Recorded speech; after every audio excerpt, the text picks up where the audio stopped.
이 시간 예배의장에 나오신 모든 성도님들 환영하고 축복합니다. 다 함께 주님의 성령 찬송하시면서 2023년 5월 14일 부활절 제6주 온유교회 주일 예배를 시작하도록 하겠습니다.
할렐루야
살아계신 성령님 날 살피소서.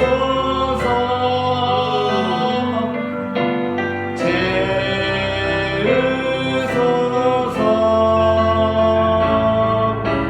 채우소서.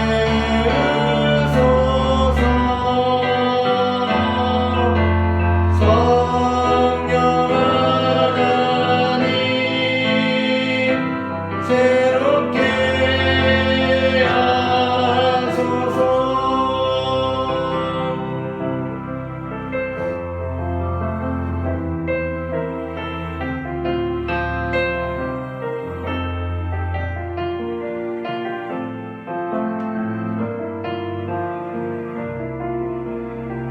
아버지 사랑 내가 노래해. 아버지 사랑 내가 노래해. 아버지 은혜 내가 노래해. 그 사랑 변함없으신 거짓없으신 성실하신 그 사랑 사랑 절대 꺾지 않으시는 꺼져가는 등불 끄지 않는 그 사랑 변함없으신 거짓없으신 성실하신 그 사랑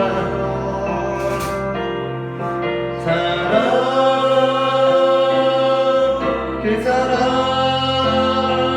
날 위해 죽으신 날 위해 다시 사신 예수 그리스도 다시 오실 그 사랑 죽음도 생명도 천사도 하늘의 어떤 권세도 끊을 수 없는 영원한 그 사랑 예수 그 사랑 그 사랑 날 위해 죽으신 날 위해 다시 사신 예수 그리스도 다시 오실 그 사랑 죽음도 생명도 천사도 하늘의 어떤 권세도 끊을 수 없는 영원한 그 사랑 예수. 이 시간 우리 함께 기도하기를 원합니다. 사랑의 주님, 귀한 성일의 오늘도 우리가 주님 앞에 나와 예배하게 하시니 그 은혜를 감사합니다. 모든 차이를 넘어서서 우리를 예수 그리스도의 이름으로 하나 되게 하신 주님, 이 시간 우리가 신령과 진정으로 주님 앞에 예배할 때에 주님의 성령으로 임재하여 주셔서 우리의 모든 거짓된 것들이 태워지고 주님 앞에 순수한 영혼으로 나아갈 수 있도록 인도하여 주시옵소서. 다 함께 주여 세 번 부르시고 기도하시겠습니다. 주여 주여 주여. 사랑의 하나님 감사합니다. 하나님의 시간이다. 주님 앞에 예배하시는 감사합니다. 아버지 주님 오늘 하루 우리가 우리의 능력과 우리의 힘으로 주님 앞에 나아가는 것이 아니라 우리의 힘으로 가지고 주님 앞에 나아가는 것이 아니라 주님의 성령을 의지하며 나아갑니다. 주님의 은혜를 구하며 나아갑니다. 사랑의 주님 주님을 바라보며 나아갑니다. 이 시간 역사하여 주시고 하나님 주님의 말씀을 들을 때 주님의 뜻속에 닿게 하여 주시옵소서. 하나님 아버지 죽음도 끊을 수 없으며 천사도 이룰 수 없으며 이 세상에 어떠한 것에도 이룰 수 없는 주님의 그 사랑으로 우리를 붙들어 주시기를 소망합니다. 하나님 우리가 비록 죄 있는 모습으로 주님 앞에 나왔을지라도 주님께서 우리를 구원받을 백성들로 불러주시고 하나님 이 시간 새롭게 하시려고 약속하였으니 하나님 이 시간 우리가 주님의 말씀을 통하여 새롭게 되게 하시며 주님의 말씀을 따라가 살아가는 하나님의 모습으로 주님 인도하여 주시옵소서. 사랑의 주님을 시대에 향해 나옵소서.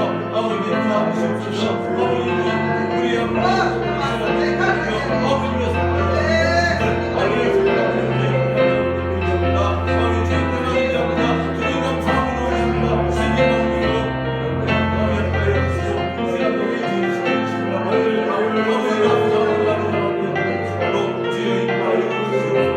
아버지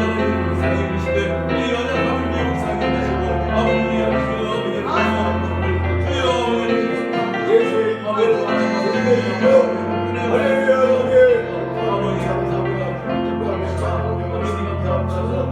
주여 인도하여 주시옵소서.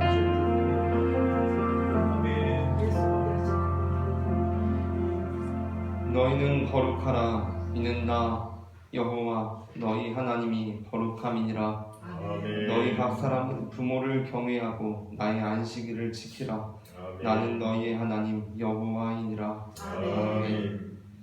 우리의 참 아버지가 되시는 하나님, 오늘 어린이날을 보내고 주님 앞에 성일로 모이게 하신 은혜를 감사합니다. 아멘. 예수님의 보혈로 죄 사함을 받고 하나님의 자녀로 거듭난 우리가 영의 아버지이신 하나님을 경배하기 위하여 성전으로 나와 예배하오니 넓으신 품에 받아 주시옵소서. 아멘. 어버이가 아직 이 땅에 생존해 계신 자녀들에게는 오늘의 예배를 통해 공경의 길을 걷게 하시고, 어버이가 이미 이 땅에 존재하지 않는 자녀들에게는 하늘의 위로가 충만하게 임하는 시간이 되게 하여 주옵소서. 아멘. 예수님의 이름으로 기원하옵나이다. 아멘.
우리를 만세전에 택하시고 육신의 부모를 통해 이 땅에 태어나게 하신 하나님, 자녀로서 잘못했던 말과 행위를 회개합니다. 저희는 낳으시고 길러주신 부모님의 은혜를 망각한 채 늙고 나약해진 부모님을 거슬렀습니다. 부모님께 받은 사랑은 하늘보다 높고 바다보다 넓으나 부모님께 돌려드린 보답은 너무도 빈약했습니다. 우리의 죄를 용서해 주옵소서. 예수님의 이름으로 이 고백의 기도를 드립니다. 아멘. 이 시간 우리의 죄를 사하시는 주님의 말씀을 들으시기 바랍니다. 여인이 어찌 그 젖 먹는 자식을 잊겠으며 자기 태에서 난 아들을 긍휼히 여기지 않겠느냐. 그들은 혹시 잊을지라도 나는 너를 잊지 아니할 것이라. 아멘. 다 함께 시편 66편 8편부터 20절 말씀을 교독하겠습니다.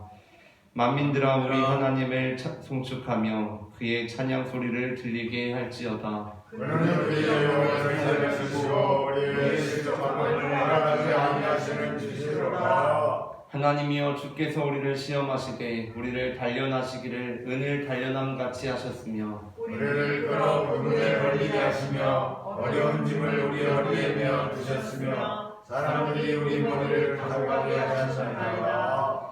우리가 불과 물을 통과하였더니 주께서 우리를 끌어내사 풍부한 곳에 들이셨나이다. 내가 번제물을 가지고 주의 집에 들어가서 나의 소원을 주께 갚으리니 이는 내 입술이 낸 것이요 내 환난 때에 내 입이 말한 것이니이다. 내가 신장의 힘과 함께 살찐 것으로 주께 번제를 드리며 수고와 용서를 드리리라. 하나님을 두려워하는 너희들아 다 와서 들으라. 하나님이 나의 영혼을 위하여 행하신 일을 내가 선포하리로다. 내가 나의 힘으로 그에게 부르짖으며 나의 힘으로 높이 찬송하였도다. 내가 나의 마음에 죄악을 품었더라면 주께서 듣지 아니하시리라. 그러나 하나님이 실로 들으셨으며 내 기도 소리에 귀를 기울이셨도다. 하나님을 찬송하리로다. 그가 내 기도를 멈추지 아니하시고 그의 인자심을 내게서 거두지도 아니하셨도다. 아멘. 다 함께 사도신경으로 우리의 신앙을 고백하시겠습니다. 전능하사 전대를 만드신 하나님 아버지를 내가 믿사오며 그의 아들 우리 주 예수 그리스도를 믿사오니 이는 성령으로 잉태하사 동정녀 마리아에게 나시고 본디오 빌라도에게 고난을 받으사 십자가에 못 박혀 죽으시고 장사한 지 사흘 만에 죽은 자 가운데서 다시 살아나시며 하늘에 오르사 전능하신 하나님 우편에 앉으시니라. 거리로서 사자와 죽은 자를 심판하러 오시리라. 성령을 믿사오며 거룩한 공예와 성도와 서로 교통하는 것과 죄를 사하여 주시는 것과 몸이 다시 사는 것과 영원히 사는 것을 믿사옵나이다. 아멘.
같이 기도드리겠습니다. 우리를 사랑하셔서 세상에 거하는 날 동안 평안케 하시고 어려움의 시간도 또한 허락하셔서 오직 하나님을 의지하며 살도록 도우시는 하나님께 감사 찬송 드립니다. 이제도 거룩한 예배의 시간을 주셔서 하나님 앞에 나와 주님을 찬양케 하시며 생명의 말씀을 주심을 감사드립니다. 우리들은 다 죄인이지만 주께서 이처럼 사랑하여 주시고 한 사람 한 사람의 이름을 불러 함께하여 주시니 내게 있는 모든 것이 재물이나 건강이나 시간이나 생명까지 다 주님으로부터 왔고 우리 주 하나님 아버지의 것임을 인정하며 주님께 모든 영광 돌립니다. 은혜가 풍성하신 하나님 우리 아버지, 먼저 기도하옵기는 담임 목사님 건강을 허락하여 주옵소서. 주께서 주신 말씀을 선포할 때에 힘을 주시고 목에 건강 주셔서 생명의 말씀을 온전하게 전하게 하옵소서. 우리는 말씀으로 위로를 얻고 새 힘을 얻나이다. 또 하나님의 피 흘려 사신 교회들이 말씀으로 충만케 하시고 말씀에 순종하는 능력의 성도들 되게 하옵소서. 우리는 육신을 입고 있습니다. 육신이 약하면 아무것도 못합니다. 건강하게 하시고 주님 축복하옵소서. 여기 세우신 논유교회가 하나님을 기쁘시게 하며 주님의 마음을 시원케 하는 교회 되게 하옵시고 120성도 12성교사를 섬기는 교회로 바로 서게 하옵소서. 원하시면 30배, 60배, 100배의 결실을 맺는 하나님의 구원을 온 세상에 이루어 나가는 살아있는 교회로 함께하여 주옵소서. 너희는 하나님 외에 다른 신을 섬기지 말라고 하시며 우상 숭배에 진노하시는 하나님 우리 아버지, 지금 세상 세상은 온통 인권을 내세워 하나님의 창조 질서를 부정하고 사람의 만족을 위해 탈법 위법이 선행하고 있나이다. 하나님을 두려워하지 않는 자들을 불쌍히 여겨 주옵소서. 또 그리스도가 여기 있다 혹은 저기 있다 하리라 하신 대로 거짓 그리스도가 일어나 사람의 영혼을 사냥하여 많은 돼지떼가 불쑥으로 뛰어든 같이 멸망의 길로 뛰어들고 있습니다. 하나님 아버지, 모든 영혼들이 길이요 진리요 생명 되신 주님 앞에 나와 주께서 거저주시는 포도주와 젖을 얻으며 구원의 기쁨으로 하나님을 찬미하는 믿음의 역사가 있어지게 하옵소서. 이 나라 대한민국의 평화를 허락하여 주시고 정치, 경제, 사회, 문화, 교육, 안보 등 모든 영역이 정직과 공의를 바로 세우며 하나님의 인도하심 따라 바로 나아가게 하옵소서. 러시아의 우크라이나 침공으로 많은 희생자가 발생하고 있습니다. 주님 찾아와 주셔서 저들의 아픔을 고쳐주시고 치유하시며 이제 속히 종전이 되고 서로 평화를 공존하는 회복이 있어지게 하옵소서. 지구촌 곳곳에 있어진 재해재난으로 고통당하는 사람들을 살펴 보호해 주옵소서. 특별히 온유교회와 연결되어 수고하며 많은 고난 속에서도 한 영혼의 구원을 위해서는 마가의 다락방과 네 분의 선교사님들을 주님 함께하여 주시고 기쁨으로 담궈두는 역사가 있어지게 하옵소서. 이 시간도 말씀을 전하는 목사님과 듣는 우리들이 주님 안에서 온전히 하나 되게 하옵시고 살아있는 하나님의 말씀으로 병든 자가 나음 받고 죽은 자가 살아나는 체험의 시간 되게 하옵소서. 이 모든 말씀을 우리를 주에서 대속하신 예수 그리스도 이름으로 기도하옵나이다. 아멘.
말씀은 요한복음 14장 15절부터 21절까지의 말씀입니다.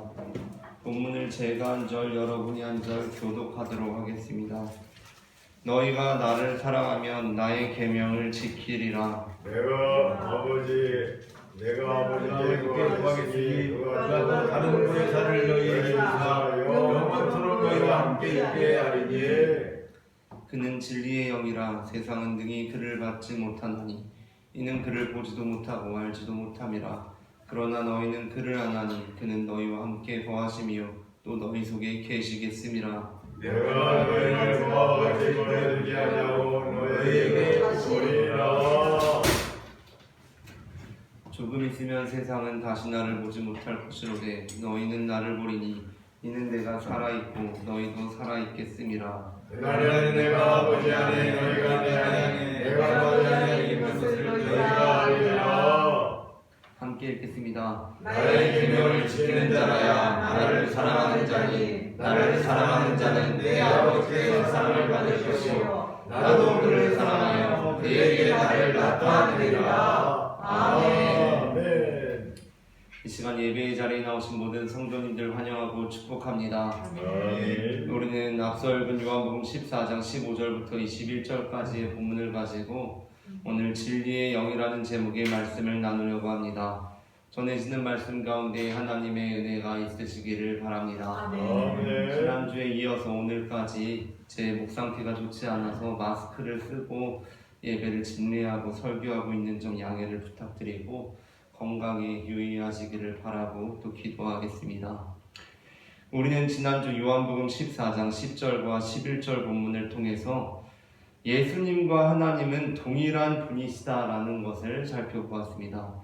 요한복음 14장 10절부터 11절 말씀을 다시 함께 읽겠습니다. 내가 아버지 안에 거하고 아버지는 내 안에 계신 것을 내가 믿지 아니하느냐? 내가 너희에게 이르는 말은 스스로 하는 것이 아니라 아버지께서 내 안에 계셔서 그의 일을 하시는 것이라. 내가 아버지 안에 거하고 아버지께서 내 안에 계심을 믿으라. 그렇지 못하겠거든 행하는 그 일로 말미암아 나를 믿으라. 아멘. 여기서 예수님께서 말씀하시는 내가 아버지 안에 거하고 아버지가 내 안에 계신다 라는 표현은 아버지와 예수님께서 동일하신 분이라는 표현이라고 했습니다.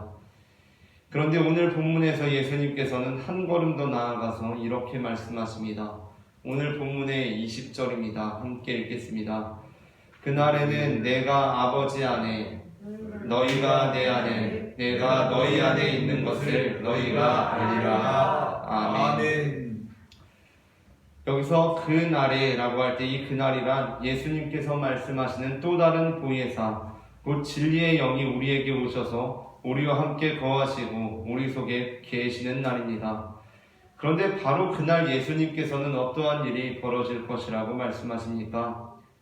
예수님께서는 그날 우리가 예수님께서 아버지 안에 우리가 예수님 안에 예수님께서 우리 안에 계신 것을 알게 되리라 라고 말씀하십니다. 그 말씀은 곧 예수님께서 아버지 안에 아버지께서 예수님 안에 계심으로 하나이신 것과 같이 우리 또한 예수님 안에 예수님께서 우리 안에 계심으로 우리가 예수님과 우리가 하나님과 같아질 것이라는 말씀입니다. 그래서 이 말씀이 어떤 이들에게는 당혹스러운 말씀이 될 수 있습니다. 왜냐하면 우리가 하나님과 같아진다라고 하는 것은 가장 큰 죄이기 때문입니다. 창세기 3장 22절부터 23절 말씀은 최초의 인간들이 지었던 죄가 무엇이었는지 이렇게 기록하고 있습니다. 다 함께 말씀을 합독하겠습니다. 여호와 하나님이 이르시되 보라 이 사람이 선악을 아는 일에 우리 중 하나같이 되었으니 그가 그의 손을 들어 생명나무 열매도 따먹고 영생할까 하노라 하시고 여호와 하나님이 에덴 동산에서 그를 내보내어 그의 근원이 된 땅을 갈게 하시니라. 아멘. 이 본문에서 최초의 인간들이 지었던 죄가 어떻게 기록되고 있습니까? 그것은 바로 하나님과 같이 된 사건으로 기록하고 있습니다. 또한 창세기 11장에 나오는 바벨탑 사건은 하나님께서 인간이 자신에게 도전하는 행위를 기뻐하지 않으신다는 것을 암시하고 있습니다. 창세기 11장 1절부터 9절 말씀을 제가 한 절 여러분이 한 절 교독하겠습니다. 온 땅의 언어가 하나요 말이 하나였더라. 그들이 동방으로 옮기다가 신할 통기를 만나 거기 거류하며 서로 말하되 자 벽돌을 만들어 견고히 굽자하고 이에 벽돌로 돌을 대신하며 역청으로 진흙을 대신하고 또 말하되 자 성읍과 탑을 건설하여 그 탑 꼭대기를 하늘에 닿게 하여 우리 이름을 내고 온 지면에 흩어짐을 하라 하였더니 여호와께서 사람들이 건설한 그 성읍과 탑을 보려고 내려오셨더라. 여호와께서 이르시되 이 무리가 한 족속이요 언어도 하나이므로 이같이 시작하였으니 이분은 그가 하고자 하는 일을 막을 수 없으리로다. 자, 우리가 내려가서 거기서 그들의 언어를 혼잡하게 하여 그들이 서로 알아듣지 못하게 하자 하시고, 여호와께서 거기서 그들을 온 지면에 부셨으므로 그들이 그 도시를 건설하기를 펼쳤더라. 함께 읽겠습니다. 그러므로 그 이름을 바벨이라 하니 이는 여호와께서 거기서 온 땅의 언어를 혼잡하게 하셨음이니라. 여호와께서 거기서 그들을 온 지면에 흩으셨더라. 아멘. 이 두 본문을 우리가 읽은 것과 같이 성경은 우리가 하나님과 같아지려고 하는 것, 우리가 뭔가를 이루어서 하나님에 이르려고 하는 것을 분명한 죄로 여기고 있습니다. 그러나 예수님께서는 우리에게 보혜사, 진리의 영 또는 성령이라고 하기도 하는데, 곧 성령님께서 우리에게 임하시면 우리가 하나님과 같다는 것을 알게 될 것이다 라고 말씀하십니다. 곧 예수님께서 하나님이신 것과 같이 우리가 예수님이고 하나님이라는 것을 알게 되리라는 말씀입니다. 앞서 말씀드렸다시피 우리가 하나님과 같아지려고 하는 것은 분명한 죄입니다. 그러나 그것은 우리가 하나님의 뜻에 대항하거나 하나님의 통치에 불복하는 방식으로 하나님과 같아지려고 하는 것을 의미합니다. 곧 하나님에 반역해서 하나님과 대등한 자리에 서려고 하는 것입니다. 하나님께서는 우리의 왕이 되십니다. 우리는 그분의 백성입니다. 그런데 백성 중 일부가 왕으로부터 반역하여 또 다른 나라를 세우고 스스로 왕이 됩니다. 그것이 바로 죄로서 하나님과 같아지는 것입니다. 아담과 하와 그리고 바벨탑을 쌓은 사람들이 지었던 죄가 바로 이와 같이 하나님과 같이 되려고 하고 하나님에 이르려고 했던 것이었습니다. 그러나 그 백성들 중 일부는 오늘날 왕의 신실한 신하가 되어서 왕의 사신이 되거나 왕의 대리인이 되거나 왕의 청지기가 될 수 있습니다. 그때 그 신하는 왕과 같은 역할을 수행하게 되는 것입니다. 예수님께서는 바로 그렇게 우리가 예수님과 하나님과 같아질 수 있다라고 말씀하고 계십니다.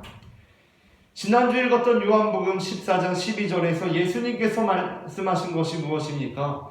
요한복음 14장 12절 말씀을 다 함께 읽겠습니다.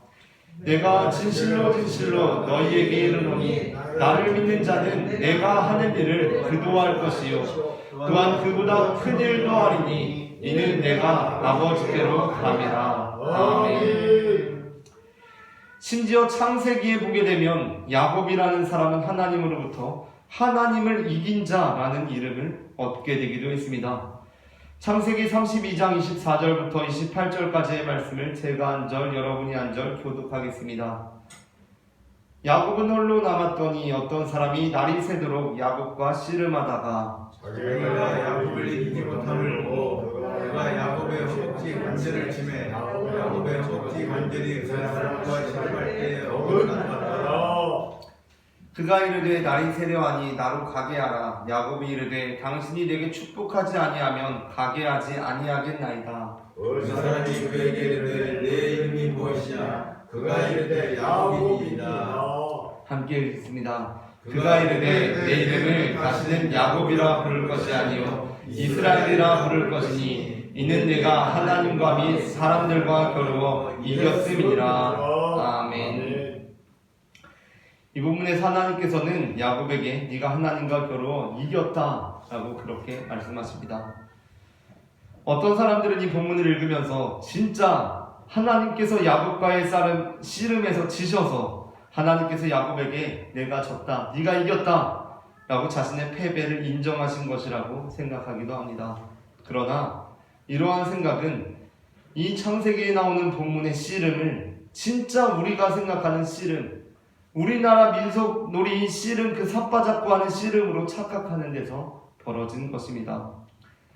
이 본문이 씨름으로 번역되었다는 점에서 사실 우리로 하여금 그렇게 오해할 수 있게 합니다. 사실 한국의 씨름과는 전혀 상관이 없어 보이는 상황에서 이스라엘의 하나님과 야곱이 함께 삿발을 붙들고 씨름을 했다는 것 자체가 잘 납득이 되지가 않습니다. 그래서 이처럼 번역은 어쩔 수 없이 우리의 오해를 불러옵니다. 본문에서 씨름을 했다, 진짜 삿발을 붙잡고 둘이 씨름을 했다라고 생각하면 하나님의 행위는 어떠한 행위가 됩니까? 하나님의 행위는 상대방을 때리는 반칙 행위입니다. 왜냐하면 우리나라 민속놀이인 씨름에서 삿발 붙잡고 할 때는 상대방을 타격할 수가 없기 때문입니다. 그러나 하나님과 야곱이 한 것은 씨름이라기보다는 힘겨루기 또는 그냥 싸움이라고 번역을 하는 편이 훨씬 낫습니다. 왜냐하면 그래야 하나님께서 야곱을 타격하셨다고 해서 그것이 반칙패하셨다고 우리로 하여금 오해하게 하지 않기 때문입니다. 그렇게 힘겨루기를 하다가 하나님께서 어떠한 방식으로 야곱을 이렇게 상대하는 것보다는 다르게 상대하는 것이 낫겠다라고 생각하시고 야곱의 환도뼈를 하나님께서 치신 것입니다. 그렇게 될 때 이 싸움은 하나님께서 이기신 싸움입니다. 예전에 지금으로부터 벌써 한 20여 년 전쯤에 우리나라의 테크노 골리앗 최용만과 효도르가 둘이 싸운 적이 있습니다. 이제 격투기를 한 것인데 그때 효도르 선수가 아무래도 정말 체격적으로는 골리앗만한 최용만을 어떻게 타격해서 이길 수 있는 방법을 찾지 못했다고 판단을 했는지 아니면 어쨌든 효도르 선수의 주 기술이 이제 관절 꺾기 기술이다 보니까 그거를 해서 최용만 선수를 이겼습니다. 그러면 어떻습니까? 그것은 효도르가 어쨌든 최용만한테 타격은 안 된다라는 것을 입증한 것이 아니라 그거는 효도르가 이긴 겁니다. 그렇게 사실 야곱은 하나님을 이기지 못했습니다. 왜냐하면 둘이 우리나라 전통 민속놀이인 삿발 붙잡고 씨름한 것이 아니라 싸움을 한 것이기 때문입니다. 하나님께서는 야곱을 치셔서 이기셨습니다. 당연한 것이 인간이 하나님을 능가할 수가 없기 때문입니다.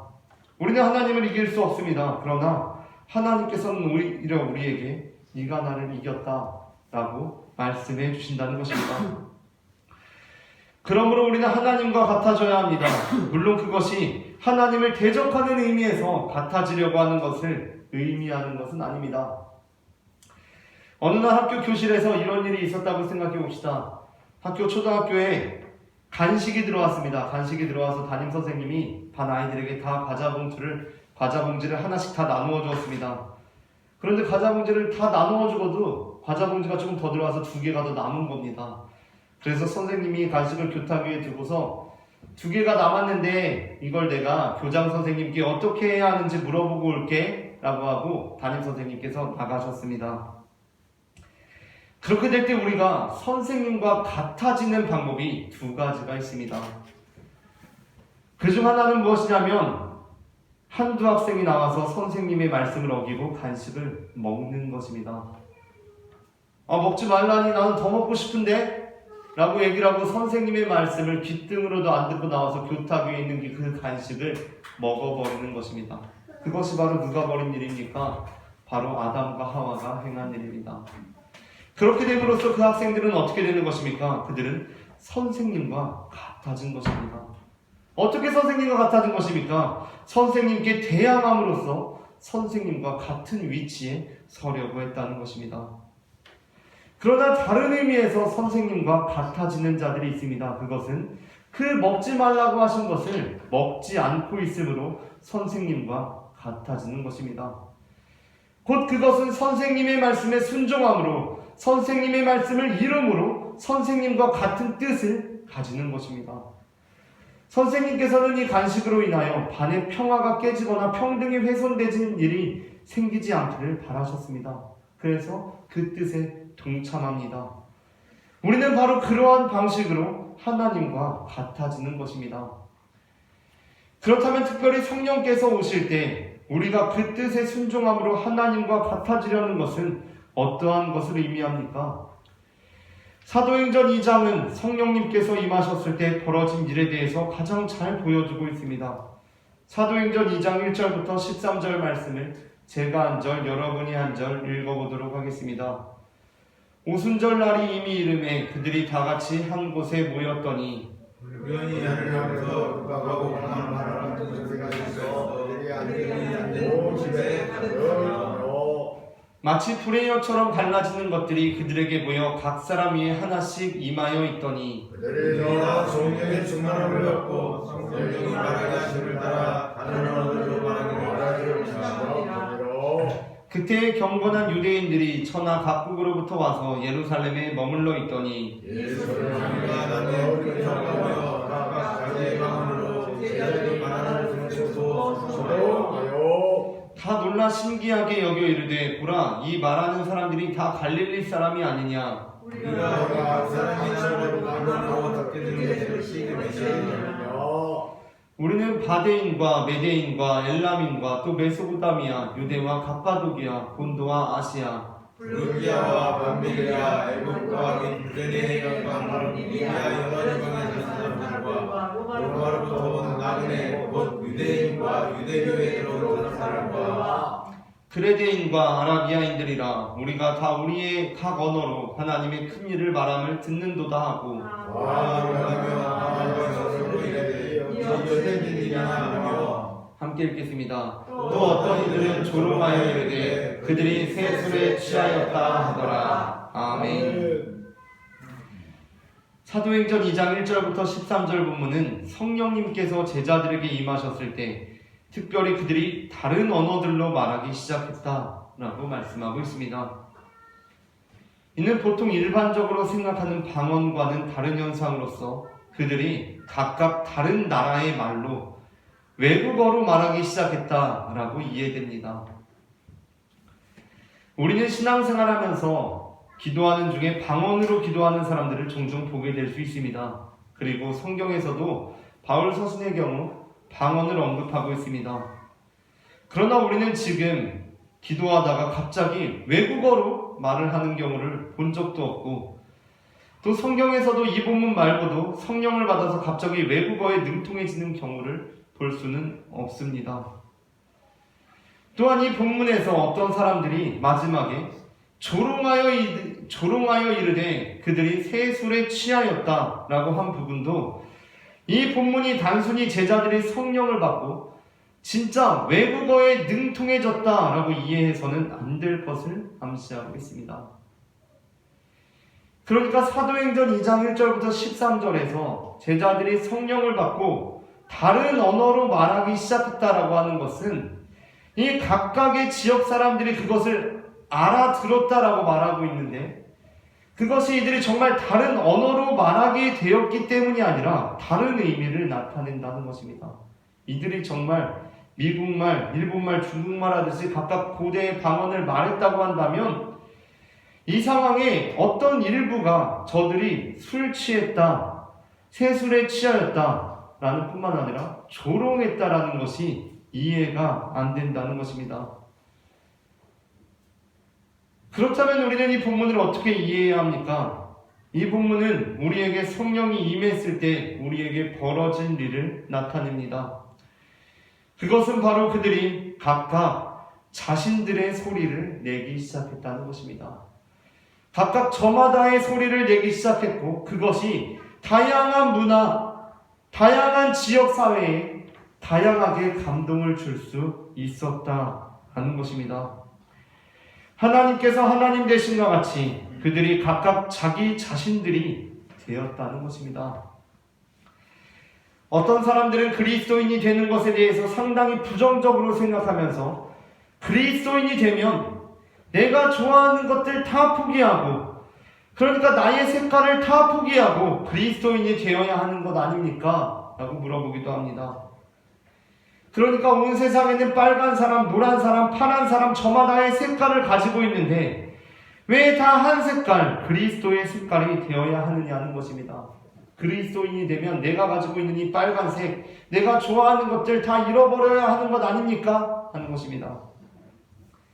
그러나 그것은 복음에 대한 오해입니다.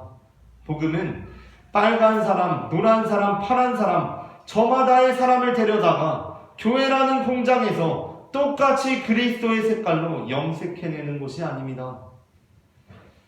오히려 복음은 우리가 지금 나는 빨갛고 나는 노랗고 나는 파랗다라고 생각하지만 그것은 착각일 뿐 우리가 모두 죄인들이라고 선언합니다. 우리는 다 똑같이 죄색이라는 것입니다. 지금 나는 빨간색, 나는 노란색, 나는 이런 사람이라고 생각하고 있지만 그게 아니라 착각하고 있으며 우리는 다 죄인일 뿐이라는 것입니다. 다 똑같은 어둠의 색깔입니다. 내가 빨갛다고 생각하고 내가 노랗다고 생각하고 내가 파랗다고 생각하지만 그게 아니라 다 똑같은 죄인들이라는 것입니다. 그러므로 그리스도인이 된다는 것은 무엇입니까? 죄인의 옷을 벗고 그리스도로 옷 입어서 진정한 자기 자신이 되는 것입니다. 어둠 가운데 빛이 비칠 때 다 저마다의 색깔이 나타나는 것입니다. 내가 되는 것입니다. 예수를 믿고 내가 되는 것입니다. 내가 있었는데 예수님 믿고 다 똑같은 그리스도인이 되는 것이 아니라 죄인이 예수 그리스도를 믿고 진짜 내가 되는 것입니다. 이제 성령님이 임하시니까 제자들에게 어떠한 일이 벌어집니까? 다 저마다 다른 언어로 말하기 시작합니다. 그것은 외국어로 갑자기 외국어가 능통해졌다는 것이 아니라 다 저마다 자신의 소리를 내기 시작했다는 것입니다. 그러한 의미에서 바벨탑 사건은 성령님께서 우리에게 임하실 때 벌어질 일을 보여주는 아주 중요한 암시입니다. 사람들이 바벨에서 탑을 쌓을 때 그들은 탑을 쌓아서 하늘에 이르고자 했습니다. 그때 하나님께서는 그들에게 그 일이 가능한 것은 언어가 하나이기 때문이심을 간파하셨습니다. 그리고 어떻게 하십니까? 그들의 언어를 혼잡케 하셔서 서로 자기 소리를 내게 합니다. 어떤 사람들은 바로 이 바벨탑 사건이 다양한 언어가 생겨난 배경으로 이해하기도 합니다. 그러나 그렇게 될 때 본문이 상당히 어색해지게 되는데 그 이유는 그 바로 앞에 창세기 10장 31절과 32절이 이렇게 말씀하고 있기 때문입니다. 바벨탑 사건의 바로 앞절에 나오는 구절입니다. 다 함께 합독하겠습니다. 이들은 셈의 자손이니 그 족속과 언어와 지방과 나라대로였더라. 그들은 그 백성들의 족보에 따르면 노아 자손의 족속들이요 홍수 후에 이들에게서 그 땅의 백성들이 나뉘었더라. 아멘. 지금 바벨탑 사건 바로 이전에 어떻게 말씀하고 있습니까? 셈의 자손들이 이렇게 나뉘었는데 이 나뉘게 된 것이 족속과 언어와 지방과 나라에 따라서 나뉘어 있었다라고 말씀하고 있습니다. 언어에 따라서 다 나뉘어 있었다라는 것입니다. 그렇게 될 때 우리가 그 바로 다음에 이어지는 창세기 11장 1절 말씀을 이해하기가 상당히 난감해집니다. 본문을 읽겠습니다. 온 땅의 언어가 하나요 말이 하나였더라. 아멘. 이렇게 됐을 때 말 그대로 창세기 11장 1절에 온 땅의 언어가 하나요 말이 하나였더라라고 할 때 이 언어와 말이 진짜 한국말은 세종대왕이 만들었으니까 아니라고 해도 미국말, 일본말, 중국말, 독일말 이런 식으로 다 다른 언어들이었다고 생각해 봅시다. 그러면 하나님께서 그 언어들이 소통되어서는 안 되겠다고 여기시고 소통되지 않도록 하신 꼴이 됩니다. 그러니까 하나님께서 그 말들이 소통되지 않도록 하셨다는 것입니다. 그렇기 때문에 어떤 이들은 창세기 이전에 나오는 창세기 10장과 11장이 연대순으로 기록된 것이 아니다 라고 그렇게 주장하기도 합니다. 그런데 그렇게 주장하게 되면 우리는 현실적으로 아주 난감한 상황에 봉착하게 됩니다. 그렇게 되면 하나님께서는 각각 다른 언어로 소통되지 않도록 만드신 분이시기 때문입니다. 자, 그렇다면 우리는 지금 외국어를 공부해도 됩니까? 외국어를 공부하면 안 됩니까? 하나님께서는 언어가 하나였는데 언어를 다 소통되지 않도록 하신 분이 하나님이십니다. 그러면 우리는 외국어를 공부하면 됩니까? 안 됩니까? 안 됩니다. 외국어를 공부하면 안 됩니다. 자녀들에게도 외국어 공부를 시켜서는 안 됩니다. 왜냐하면 그 언어를 다르게 하신 분이 바로 하나님이시고 언어를 다르게 하신 하나님의 목적은 서로 언어가 통하지 않게 하기 위함이기 때문입니다. 우리가 외국어를 공부해서 통역하고 서로 소통하게 하는 것은 하나님께서 애써 혼잡케 하신 언어를 다시 통하게 하는 아주 잘못된 행위가 됩니다. 그렇다면 바벨탑 본문에서 말씀하는 언어란 무엇입니까? 온 땅의 언어가 하나요, 말이 하나였더라 라고 할 때 이 말과 언어는 무엇입니까? 그것은 제국의 언어로서, 제국의 말로서 그 말과 언어가 하나였다라는 것입니다. 지금도 요즘 학교 폭력에 관한 드라마가 굉장히 인기를 끌었던 것으로 알고 있는데 교실은 하나의 제국이 되곤 합니다. 그 제국에는 일진이 있고 일진 중에 우두머리가 있습니다. 우두머리의 말이 곧 법이고 그 말이 곧 규칙입니다. 그 말 외에 다른 소리를 낼 수가 없는 것입니다. 교실에서 우유 신청을 받는데 우두머리가 야 우리 반은 내가 초코우유 좋아하니까 다 초코우유 먹는다 알겠어? 라고 하면 그냥 다 초코우유를 먹어야 되는 것입니다. 거기선 다른 소리를 낼 수가 없습니다. 그렇게 될 때 어떻게 됩니까? 반 아이들이 모두가 적어서 낸 초코우유 신청서가 쌓이고 쌓여서 바벨탑처럼 하늘에 닿기까지 이르는 것입니다. 왜냐하면 다른 신청서는 들어오지가 않기 때문에 초코우유 신청서만 높게 쌓이는 것입니다. 하나님께서 그 높게 쌓인 초코우유 신청서를 보십니다. 그리고 이상하다고 여기십니다. 왜 이런 일이 벌어졌지? 탄식하시는 것입니다. 이 교실의 언어가 하나로구나 라고 말입니다. 물론 모든 제국에는 저마다의 슬로건이 있기 마련입니다. 평화의 주 예수 그리스도를 십자가에 매달은 로마의 슬로건은 아이러니하게도 평화였습니다. 바벨의 탑을 쌓은 자들의 슬로건은 무엇입니까? 성읍과 탑을 건설하여 그 탑 꼭대기를 하늘에 닿게 하여 우리 이름을 내고 온 지면의 흩어짐을 면하자는 것이었습니다. 참 좋은 소리입니다. 그러나 우리 반 일진도 다른 동네 애가 와서 나를 괴롭히면 나를 지켜줍니다. 괴롭히지 말라고 합니다. 그러한 상황 속에서도 하나님께서는 그 안에 가려진 폭력과 억압과 착취의 현실을 보시는 것입니다. 초코우유 신청서만 하늘에 닿게 쌓여있는 것이 참 이상하구나 라고 생각하신다는 것입니다. 그 높게 쌓아 올려지는 탑을 보시면서 그 안에 가려진 폭력과 억압과 착취의 현실, 그리고 그것을 가능케 하는 제국의 언어의 폭력을 보시는 것입니다.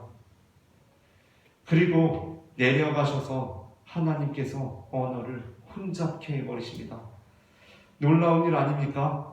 갑자기 어느 날부터 애들이 다 초코우유 먹어야 되는데 흰우유 신청서가 들어오고 딸기우유, 바나나우유 신청서가 막 들어옵니다. 어느 애는 수박우유 먹고 싶다고 하고 어느 애는 커피우유, 어느 애는 민트 초코우유가 먹고 싶다고 합니다. 그렇게 하나님의 나라가 임하는 것입니다. 하나님의 나라는 어떤 것입니까? 우리가 다 하나님과 같아진다는 것은 무엇을 의미합니까? 우리가 다 저마다의 색깔을 갖게 된다는 것입니다. 죄인의 옷을 벗고 하나님께서 창조하신 그 본래의 모습을 회복하는 것입니다. 그것이 바로 하나님의 형상입니다. 그러므로 하나님의 형상은 하나의 정형화된 형상이 아니라 우리 각자의 모습이 바로 하나님의 형상입니다. 하나님의 나라는 제자들이 성령을 받아서 각자 다른 언어들로 말하기 시작하는 것입니다. 제 소리를 내기 시작합니다. 그러므로 어떻게 교회에 하나의 견해, 하나의 입장이 있을 수가 있겠습니까? 교회에 하나의 견해, 하나의 입장이 존재하고 있다는 것이 오히려 교회가 얼마나 하나님의 나라와 멀어져 있는지를 보여주는 것입니다. 그곳은 교회가 아닙니다. 하나의 제국이고 하나의 바벨탑일 뿐입니다. 그들은 교회가 아닌 바벨탑을 세우며 하나님에 이르고자 하고 있습니다.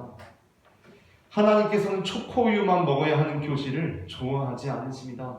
오히려 참 의아해 하십니다.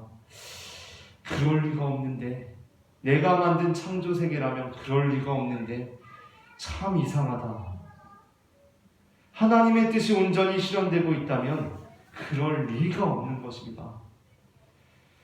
교회의 탄생은 바로 그렇게 시작되었습니다. 참 아이러니하게도 교회는 마치 바벨탑이라는 땅에 탑이 무너지고 그 언어가 혼잡게 되면서 하나님의 뜻이 실현된 것처럼 서로 저마다의 언어로 말하기 시작하면서 시작되었습니다.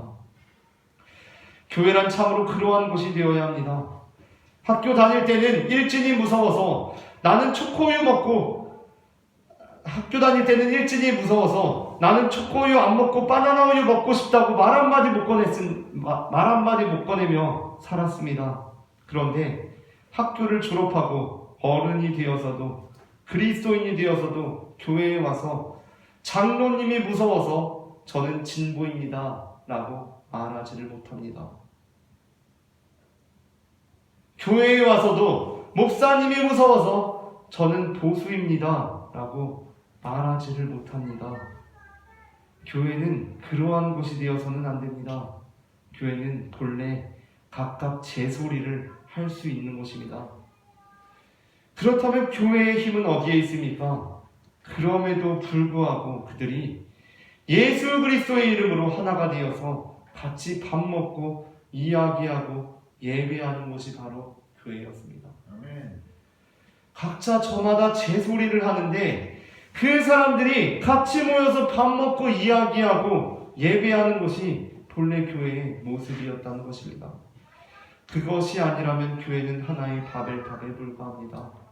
하나의 언어가 통치하는 곳, 하나의 말이 폭력으로 지배하는 곳, 곧 예수의 이름을 표방한 하나의 정치 집단이나 하나의 동호회에 불과합니다.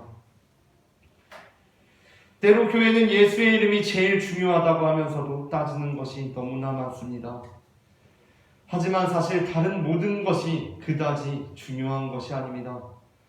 우리가 예수 그리스도의 이름을 함께 부르며 함께 예배하고 함께 밥을 먹는 공동체가 될 수 있다면 다른 모든 차이들은 우리의 걸림돌이 되는 것이 아니라 교회의 가장 빛나는 모습이 되는 것입니다.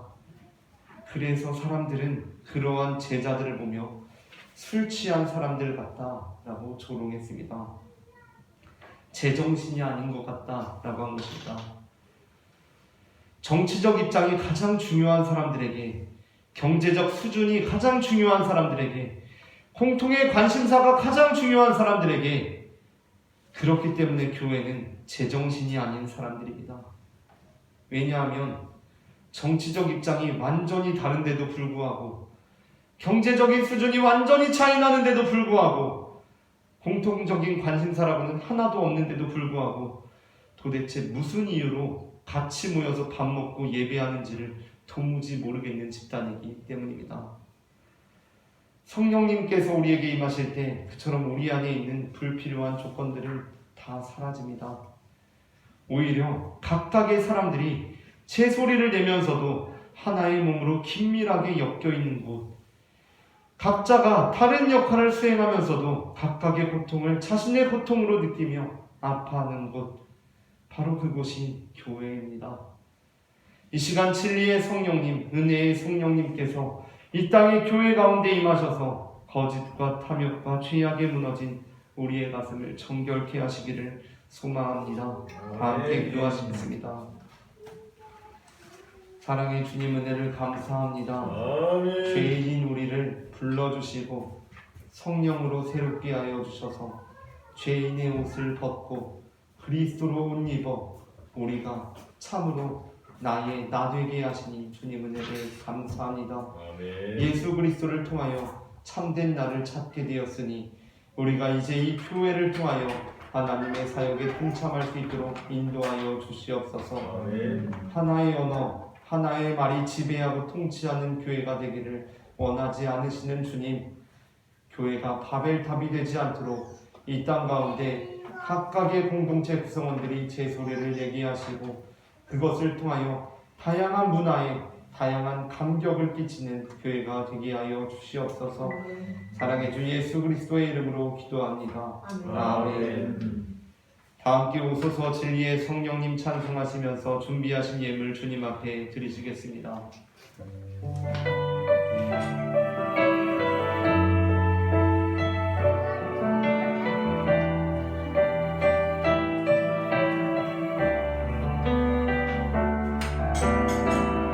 오소서. 진리의 성령님 이 땅을 들며 임하소서. 거짓과 탐욕 죄악에 무너진 우리 가슴 정케 하소서. 오소서. 은혜의 성령님 하늘 가르고 임하소서. 거룩한 불꽃 하늘로서 임하사 타오르게 하소서. 주 영광 위에 부흥의 불길 타오르게 하소서. 진리의 말씀 이 땅 새롭게 하소서. 은혜의 강물 흐르게 하소서. 성령의 바람 이 땅 가득 불어와 흰 옷 입은 주의 순결한 뱃속 주의 영광 위에 이제 일어나 열방을 치유하며 임진하니 영광의 그날을 주소서. 기도하겠습니다. 사랑의 주님 은혜를 감사합니다.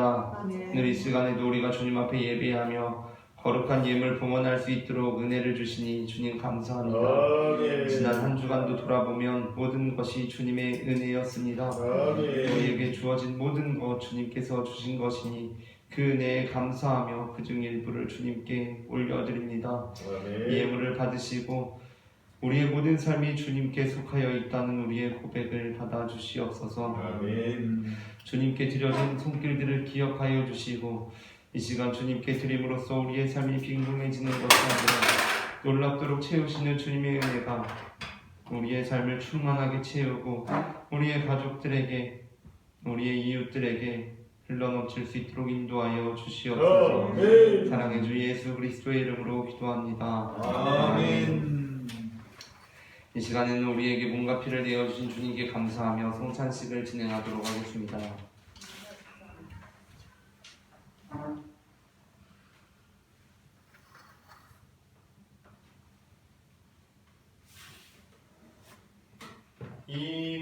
이것은 주님의 몸, 이것은 주님의 피, 이것을 먹고 마셔 주님의 생명 얻네. 이 떡을 받습니다. 이 잔을 받습니다.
우리에게 몸과 피를 내어주신 주님께 감사하며 다 함께 감사의 기도를 드리시겠습니다. 우리를 위해 생명을 주시는 하나님 아버지, 이 거룩한 신비에 감사드리며 성령의 능력 안에서 새 사람이 되어 하늘나라가 이 땅 위에 임할 때까지 그리스도의 증인으로 살게 하여 주옵소서. 우리 주 예수 그리스도의 이름으로 기도합니다. 아멘. 다 함께 평화 인사를 나누시겠습니다. 주님의 평화가 함께 하시기를 바랍니다. 주님의 평화가 함께 하시기를 바랍니다.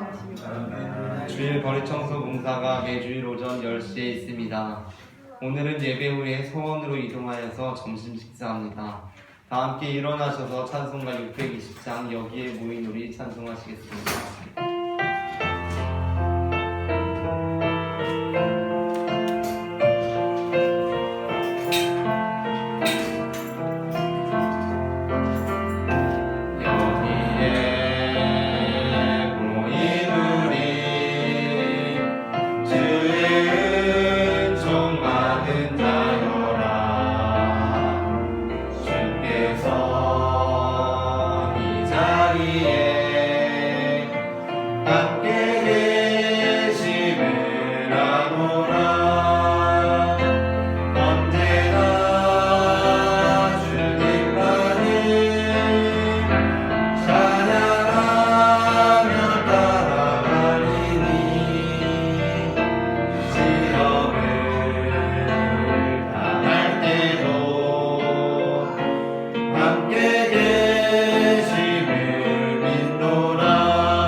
예수께서 이르시되 너희는 가서 모든 민족을 제자로 삼아 아버지와 아들과 성령의 이름으로 세례를 베풀고 내가 너희에게 분부한 모든 것을 가르쳐 지키게 하라.